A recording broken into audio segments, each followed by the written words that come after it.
Jadi kita nggak mau ngundang siapa-siapa malam ini, Pok. Betul. Iya, jadi kita hari ini mau ngebedah empok aja. Iya, jadi yang pada belum tahu nih, saya perkenalkan, ini namanya Hanida. Jadi salah satu host dari program Ruqyahnya Trans7 ya, Betul. Pok. Jadi Ruqyah ini adalah, Pok, Sebenarnya salah satu program religinya Trans7, tapi memang berkecimpung di pengobatan alternatif dengan media Al-Quran. Biasanya memang berkaitan dengan gangguan-gangguan yang berhubungan dengan metafisik atau gaib. Oke. Pengalaman aja kali, Pok ya. Yang pernah banget, yang nggak terlupakan lah sampai akhirnya kebawa, mungkin nggak kebawa mimpi ya, malah kebawa sampai si makhluk gaibnya itu ikut, itu pernah ada, Pok? Ada sih. Jadi waktu itu lagi liputan di Batam. Ketika kita berangkat kan biasanya ya yang berhubungan dengan dunia metafisik atau dunia gaib adalah tempat-tempat yang unsur-unsur tradisionalnya kental. Terus kalau misalnya kita tim dikirim liputan ke Batam kan enggak ya, biasanya asosiasinya tuh udah lingkungan yang maju karena dekat dengan Singapura. Kita tuh bener-bener gak nyangka. Pas liputan itu, Cip, ada satu perempuan, dia kondisinya memang diganggu secara sihir. Jadi si cewek ini tuh diserang. Nah, kita liputan entah gimana, dari mulai masuk ke rumah, itu tuh nyium kayak bau bangkai. Itu nusuk banget. Sampai kadang-kadang kalau kondisinya kayak gitu tuh gue sampai nanya ke campers, lu nyium gak sih? Tanya, tapi anak-anak sih gak ada yang nyium. Nah, itu terus selama liputan, ya udah. Sampai akhirnya pada fase ketika diruqyah si pasien ini kesurupan, sampai suaranya berubah dan fase kesurupannya itu parah banget. Tenaganya tuh parah banget. Ini semua tangan dicakar-cakarin dan itu digigit-gigitin. Sampai akhirnya suaranya, dia bilang intinya ancamannya adalah ke tubuh si perempuan itu. Jadi ada yang ngirim lah ceritanya gitu ke tubuh si perempuan itu. Sampai akhirnya ada satu momen gue tuh ikutan diancem. Kalau lu tetap berusaha untuk nyembuhin dia, lo akan ikutan mati. Sampai bener-bener teriak tuh segini, lo mati. Dan itu posisinya di depan muka gue banget. Dan itu sadarnya susah banget. Jadi kendalinya, jadi kategori kesurupan tuh orang ada yang kayak misalnya cuma sebagian, kayak cuma gemeteran. Oh, ya? Nah tapi kalau dia tuh kesurupannya parah banget. Sampai pada momen ketika gue balik ke hotel, itu di kamar hotel belum terlalu malam. Itu tuh di samping, kan biasanya capek kan kita pasti tiduran tuh di kamar, karena kebetulan gue krunya cewek sendiri, gue tiduran di kamar tuh ada suara kayak orang nafas. Tapi kalau di kamar hotel tuh ada tempat lampu tuh, Cep, yang di samping kamar, samping tempat tidur. Iya. Itu tuh ada suara. Gue udah mulai kayak, aduh, ini apa lagi. Biasanya memang kayak gitu, imbasnya kadang-kadang suka kayak gitu. Sampai efeknya ketika liputan itu tuh gue nggak konsen karena berasa ada orang. Jadi kalau rumah tuh kan depan pintu tuh ada apa sih, kayak bukan plafon kayak ya pokoknya kayak kanopi gitu. Ya. Nah itu ada yang posisi ada yang ngeliatin kita lagi nguqyah tapi kepalanya terbalik gini, Cep. Kepalanya terbalik. Terus ada 2 orang. Sampai akhirnya pas begitu gue di hotel itu gue ngeliat ada 2 makhluk kayak kuntilanak, tapi rambutnya pendek segini, basah-basah gitu, masih ada air kayak yang netes gitu, terus ininya lebih lusuh, dan itu kembar. Oh, kembar? Iya. Ada 2 dong? Ada 2. Nah posisinya tuh kayak gini di gedung. Posisinya kamar gue tuh di lantai 5, nggak ada pijakannya. Mereka semalaman berdiri di situ. Seumur hidup gue baru ngeliat miskin. Gue sih mau nanya, makhluknya ada di belakang ya? Enggak, bukan yang itu, tapi yang lain. Oh, udah ada yang hadir ya? Jadi selama ini ternyata kalau kita syuting itu beberapa makhluk hadir di sini. Kita juga nggak tahu mau ngapain, apa mungkin sekedar cuman mau nimbrung doang, atau kita nggak tahu mau ngapain, tapi mereka selalu hadir ya, Pok ya. Soalnya tadi berasa banget pas Mpok bilang ada 2 kunti yang ngeliatin, kok gue berasa ada yang di belakang, karena gue merinding banget nih, banget gue merindingnya. Tapi ternyata bukan si makhluk yang lu ceritain, tapi makhluk yang beda ya, Po? Bukan, itu dia yang memang udah mojok dari tadi, yang dari kemarin Anjir, gua itu merinding yang ngambek itu. Oh, masih dia di sini? Masih orang rumahnya di sini, kita yang Oh iya, Mbak. datang. Maaf ya, Mbak. Kita misi-misi. Kita nggak misi-misi tadi, lupa. Maaf ya. Oke, kita terusin lanjut, Po.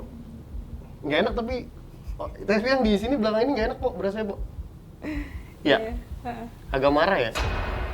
Emang sifatnya pemarah sama kalau orang. Soalnya ini gue Sunda. merindingnya parah. Nggak kayak kemarin-kemarin. Kita lanjutin aja dulu ya. Terus abis itu, dua itu dia semalaman nungguin lu di situ. Nongolin dia dirinya di situ. Dan itu semalaman, selain mereka diri di luar yang gak ada pijakannya itu di kamar, di pintu tuh kayak ada yang nimpuk kerikil, kletuk, Oh iya. kletuk, kletuk. Itu biasanya kalau udah kayak gitu gue pasti ngungsi ke kamar kameramen. Oke. Terus besoknya ini hilang udah? Nggak ada? Biasanya karena kita liputannya Pindah-pindah. banyak pindah-pindah, ketemu orang yang pindah-pindah, itu nanti gantian gangguannya beda-beda lagi, Cep. Tapi sip-sipan jadi emang. Tapi lu pindah hotel nggak? Enggak.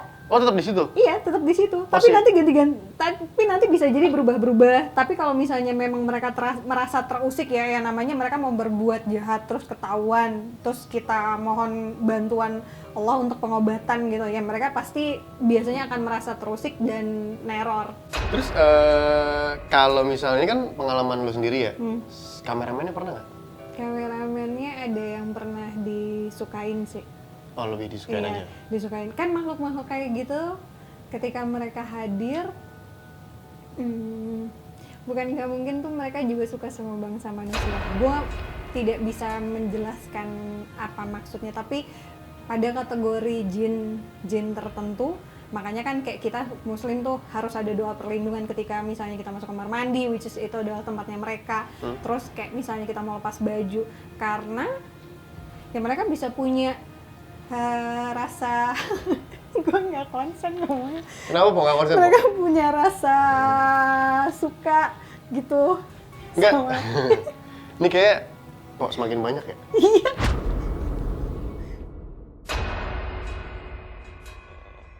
Apa yang lo rasain? Yang gue rasain yang di... Gue nggak bisa ngeliat ya, alhamdulillahnya gue nggak bisa ngeliat. Tapi gue ngerasain banget yang di belakang ini merhatiin sekarang. Dari kiri apa kanan? Dari kanan gue. Kanan. Iya sih, kalau kanan belakang. Berasa banget soalnya ini. Gitu sih. Padahal kita udah coba ganti hari ya, Po. Iya, tetep aja ternyata mereka Ternyata nggak mereka tetap ngaruh ya. ngumpul. Gitu. Ketika gue perjalanan dalam 1 tahun di program Ruqyah itu memang melihat banyak keanehan-keanehan, entah either itu maksudnya, tapi tidak sedramatis seperti yang kepala berputar 180 derajat itu enggak ya. Tapi maksudnya ketika dia melakukan tindakan-tindakan di luar nalar gitu, kayak misalnya ada yang pernah ngajak ngobrol. Jadi ceritanya dia di Ruqyah. Kita semua tuh mencium bau bangkai yang sangat hebat. Padahal itu rumah adalah rumah baru dengan arsitektur modern yang dia tuh tidak bisa menempati situ. Karena si istrinya selalu melihat di tangga itu ada sosok penampakan berupa Mr. G yang gede, berbulu, dan selalu ngeganggu. Di kamar itu selalu berbau bangkai. Which is si kamar itu begitu kita masuk lihat Cep, itu tuh keramik full dengan tembok baru, kasur spring bed yang bener baru, tapi itu bau bangkai itu menyengat banget. Nah, ketika kerasukan tuh mereka juga kadang-kadang emang sifatnya kan ngelabui manusia. Ada yang bisa interaksi, terus dia tahu. Misalnya kalau ke si ustadznya kan pinter, nggak mungkin tertipu. Karena gue orang baru, waktu itu baru bergabung dan masih bisa dikelabui lah. Sampai tanya gitu, mbak dari Jakarta ya, mau dikasih tahu nggak tempat sembunyinya teman-teman saya? Ini melalui perantara mediasi pasiennya ya. Gue siapa nih? Gitu. Itu aku pocong yang suka datang setiap malam. Tempatnya di situ tuh deket jendela. Hordeng. Aku suka berdiri di situ. Tuh aku suka mainin. Kan kalau hordeng ada ikatannya ya. Suka mainin itu mbak gelantungannya. Oh ya? Iya, sempat ngobrol kayak gitu. Pada awalnya shock, tapi memang ternyata kesininya memang itu tipuan sih kayak gitu, mereka biasa banget nungguin itu. Lu nggak nyaman ya? Iya. Kasian banget. Apa nggak enak banget belakang gua, banyak banget di belakang yang ngelantungin gua berasanya. Oh jadi apa namanya, oh itu ngelabuin ya, maksud gue itu dia ngasih tahu, maksudnya dia Nggak, kalau di program itu ya, omongan mereka tuh penuh dusta. Jadi kalau misalnya unsurnya 100%, kemungkinan 99,999 itu dusta. Mereka tuh cuma mencoba menyesatkan. dan apa namanya, katanya juga ada yang bisa lebih jago baca Al-Qur'annya lebih jago dari kita. Ya kadang-kadang kalau misalnya mereka berupa apa namanya jin yang kasusnya fasik. Jadi mereka muslim tapi ya kayak manusia juga. Muslim tapi muslim yang KTP lah kasarnya. Ya gitu, mereka menggoda. Kalau yang muslim bener ya sama kayak manusia, mereka kan nggak urusan sama urusan manusia. Terus yang tadi kok yang sampai lo diancam mau dibunuh juga, itu kan berarti kan mereka nggak mau dipindahin ya, dari rumahnya atau dari si tubuhnya orang itu? Dari si tubuh, jadi kadang ya semuanya, pokoknya intinya nggak usah ngeganggu urusannya dia kalau lagi neror. Setelah lo diancam dibunuh,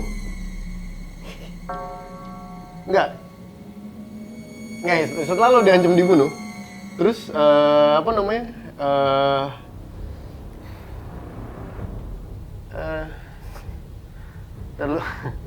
setelah lo diancam dibunuh, itu besoknya lo pasti balik lagi situ kan, siaran itu kan? Tetap maksudnya kita kalau si tim sih percaya bahwa perlindungan itu cuma sama Allah. Artinya kita nggak akan takut misalnya 1000 makhluk gaib jahat, fasik, zolim gitu pengen menyakiti manusia, tapi Allah nggak ngizinkan kan, nggak. Cuma memang ya kerjaan mereka gitu, mereka neror. Bayangin Cep, gue pernah nginep di hotelnya tuh dapet yang suite room yang ada bathtubnya, tapi gue nggak bisa tidur sama sekali. Karena kenapa? Semalaman Pak, kulkas kosong, dalamnya isinya cuma aqua dari hotel yang gratisan. Ada yang ngetok Pak dari dalam kulkas, kepengen keluar. Lu kenapa?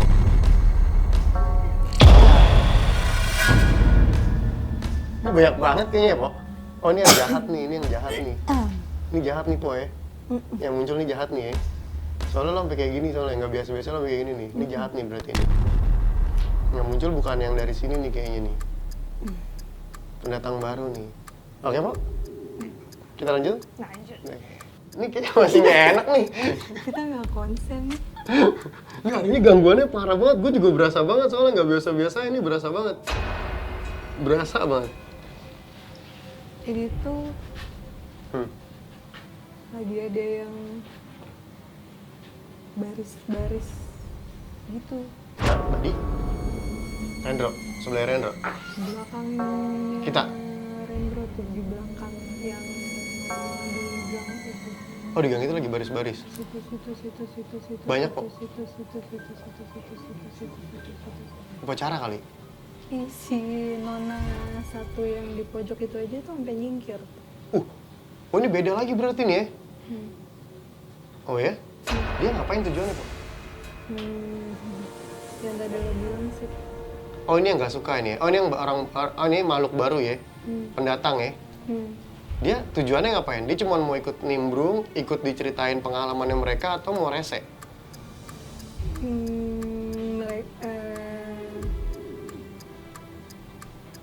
Mereka Disuruh? Ada yang nyuruh? Iya kayaknya. Kok serem? Kok mereka ada yang nyuruh?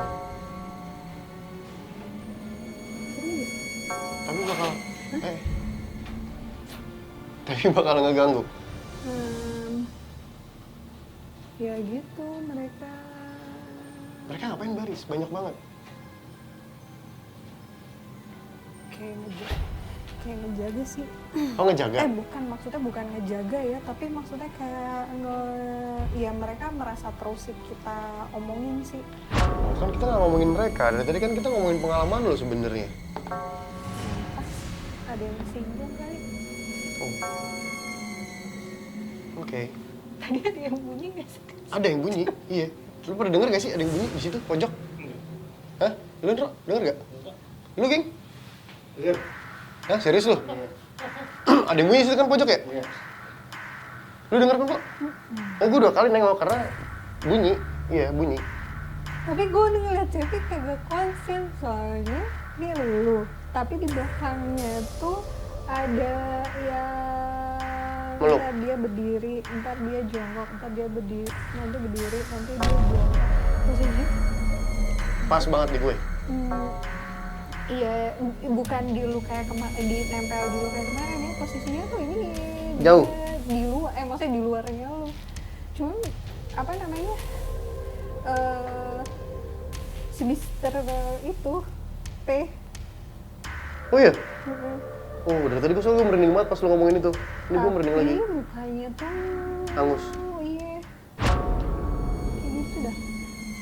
Lu jangan ini istighfar. Cep. Gak umpan gue kayak udah nih. Iya, kayak gue yang kemakan nih sebentar. Udah, istighfar. Istighfar.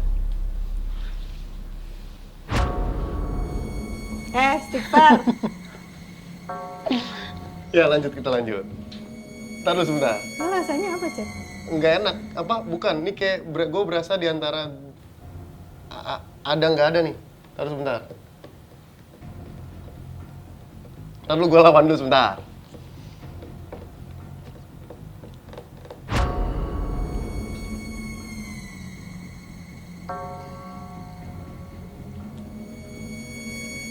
Ntar dulu sebentar. Kalau mual. Enggak, kita terusin aja, yuk. Kok nggak enak banget ya perasaan gue. Kali ini ya, tumben. Perasaan ini nggak malam Jumat, kita syutingnya dah. Nggak ngaruh. Kasihan, Cepinya jangan digangguin ya. Sebentar. Kalau Cepinya soalnya nggak bisa ngapa-ngapain. Jangan dijahatin. Bentar. Kalau cuman mau cerita aja. Udah. Tuh kondisinya hamil 7 bulan tiba-tiba hilang. Pandangan Bapak ke saya sudah mulai beda. Ada yang Pendatang. baris-baris itu yang dipasang, yang baunya nggak enak, bau bangke.